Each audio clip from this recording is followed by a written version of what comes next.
Welcome to Moving to Tucson. My name is Douglas Trudeau.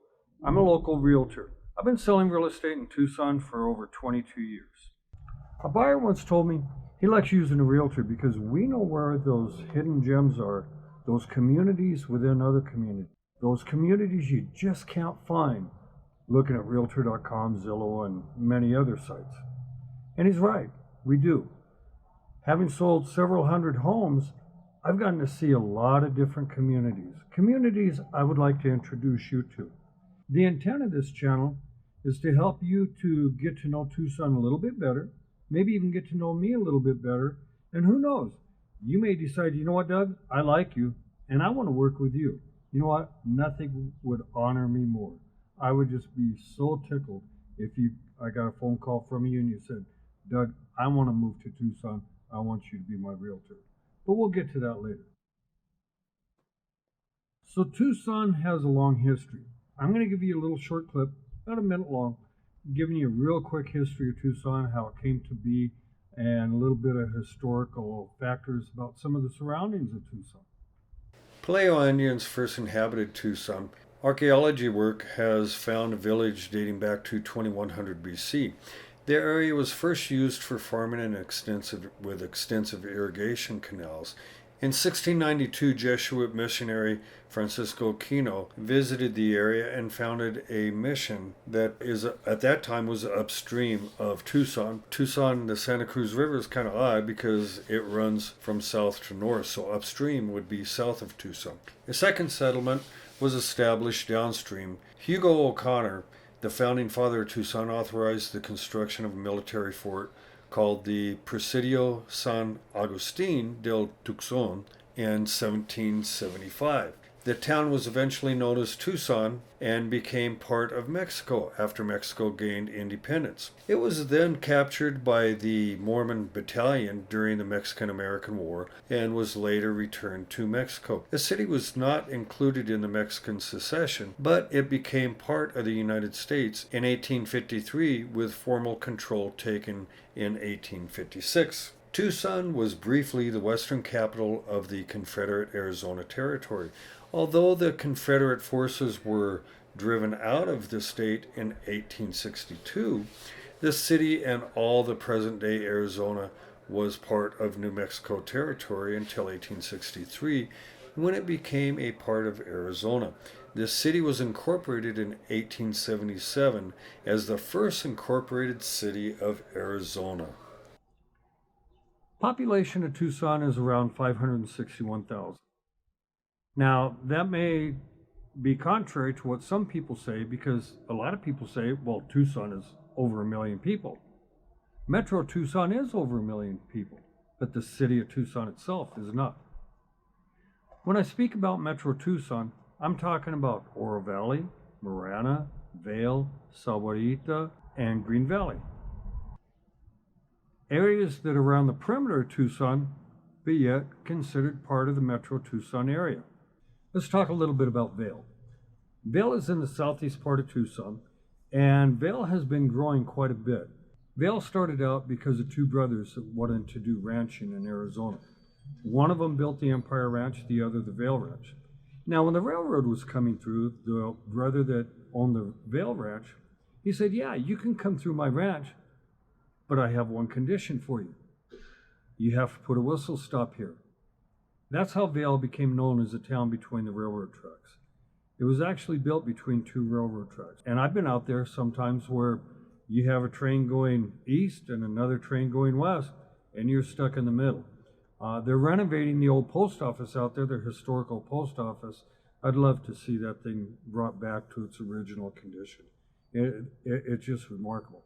Now, Vail is, Tucson relies on underground water known as the aquifer. Vail has one of the richest aquifers in the area, and that has a lot to do with why it's growing out there. The Vail Water District is a very strong district. The Vail School District is one of the better school districts in the area. You have Del Lago. Del Lago Golf Course, when I used to play golf, was a fun course to play. You have Coyote Creek, which is a luxury home equestrian community out there where they have a community barn. Some of the houses in the non-gated part of it actually have their own barns and are self-sufficient in that manner. I'll be talking about Vail in the future. I have another video about Vail. I'll brush that one off and bring it over to this channel as well, so you get a chance to see that. Sahuarita. Now, Sahuarita is an incorporated area, as is Oro Valley and Marana. Vail is not incorporated. Sahuarita is south of Tucson on I-19. It's between Tucson and Nogales. Nogales borders the Mexican border, and it is quite a community. Now, it's built up quite a bit down there in Green Valley and Sahuarita. Green Valley used to be known back in the 1960s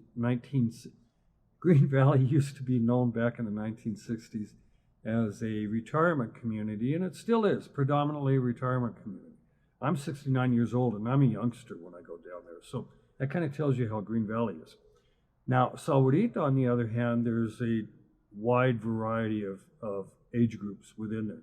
One of the unique things, a couple of the unique things about Sahuarita is they have their own 5-acre lake that's been turned over to the township of Sahuarita to manage it. They have a great community facility there. They have a teen center for teenagers. They have an Olympic-sized pool. They have a daycare center. They have basketball courts. They have tennis courts. They have soccer fields. They have skate parks. They have miles and miles and miles of bike and jogging paths. Sahuarita has a super fries.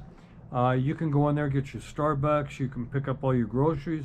And on the way out, if your big screen TV isn't big enough, you can pick up one of those too. Like I said, it's a superstore. And if your furniture got blown over and broken in the wind, well, you can buy new patio furniture as well. Up in Marana, the Marana area now used to be cotton fields, and the Marana area has grown quite a bit. There's a lot of different communities in there. There's Continental Reserve. That's Continental Ranch. Don't get Continental Ranch, Continental Reserve mixed up. They're both within the same area, but all the people in Continental Ranch are Continental Ranch. The people in Continental Reserve, they're Continental Reserve. So don't make that mistake. But there's some beautiful homes in there. Some of those homes date back to the 1980s in Continental Ranch. Continental Reserve is a little bit more modern. A lot of two-story homes up in there. They have a couple different shopping centers. They have a Walmart. They have a Harkins Theater. Oh, by the way, Harkins Theater, unique to Arizona, is one of the best theaters around. I like going over there to get popcorn and watch Netflix at home. The other thing about Marana is that Gladden Farms. They built Gladden Farms. Now, Gladden Farms doesn't have the infrastructure that Continental Ranch does with all the shopping and everything, but it's pretty good. Continental Ranch also has the only Cracker Barrel in Tucson, so if you like catfish or you like their good breakfast, you have to drive all the way up to Marana, up to Continental Ranch to get that. And they have a new shopping center over there, and they're not far from Dove Mountain. Now, Dove Mountain is pretty unique. They have the Heritage up there, Heritage Hills, which is a retirement community, and they have several other home communities in there. A lot of the houses in there, $600,000, $700,000, $800,000 homes. Used to be a couple of $100,000 less, but over the past years, prices have really gone up. Now, the Northwest has always, since I started in real estate in 2000, has always been the top selling area. No matter what. Seller market, buyer market, it's always been the Northwest. That's where Oro Valley and Marana is. And that's where I'm going to take you next. Talking about the money areas of Tucson. The old money is the Catalina foothills. Some of those houses were built back in the 50s, 60s, and it's hard to find land up there. Basically, you have to buy a house, tear it down, and put a new house if you want something very modern up there. There's some nice gated communities up there. There's Pima Canyon. There's a wide variety of them up there, and I'll be showing you those as well. So as I go along and I create more and more videos, I'm going to be introducing you to Tucson more and more. I'm going to be out on the road. I'm going to be shooting. I'm going to be taking, you'll see what it looks like on the street. I'll take you through downtown Tucson. So a wide variety of things. So if you're interested in Tucson, whether you just interested in coming to visit. If you're thinking of moving to Tucson, be sure to subscribe and ring the bell so you get notifications. I'm going to put out at least, my promise is no less than one video a week. If I'm having a good week, I may put out a couple. So you'll miss them if you're just looking for them to come out on Mondays, because I may sneak one in on Wednesday. In fact, I'm going to sneak a couple of them in early on, just kind of give you an idea of Sahuarita and Vail and Oro Valley right off the bat, till I can develop something a little bit better for that. If you're looking to move to Tucson and you want to go ahead and buy a home, feel free to give me a call. My number is 520-954-2209, or you can email me at dougsellsmorehomes@gmail.com. I'd be honored to work with you and help you make Tucson your home. So I look forward to hearing from you. I love to hear your comments, and let's build this as a great community.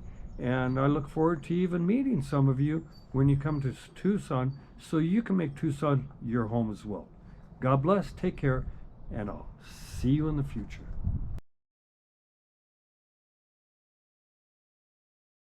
I almost forgot something. I've been shooting video of homes to sell homes for, years and years. Back in 2011, I met someone and they wanted to sell their house, which I have on the market right now, a 6,000 square foot home. And I decided, you know what, I wanted to do something better, and I would fly a drone. So I hooked up a GoPro to a quadcopter, and lo and behold, the FAA said you couldn't do that. But if you're interested in what happened with that story, go ahead and Google Douglas Trudeau drone, and that'll take you there. But the main thing is I'm good behind the camera. I'm not that good in front of it. So I apologize if I don't produce the very best videos. As time goes by, I promise to get better and better. I really don't like talking in front of the camera, so this is probably my 20th take, and I promise I'll get better. And if you want, in the future, I can throw some bloopers out there so you can say, yeah, he's kind of crazy. So, okay, take care. God bless.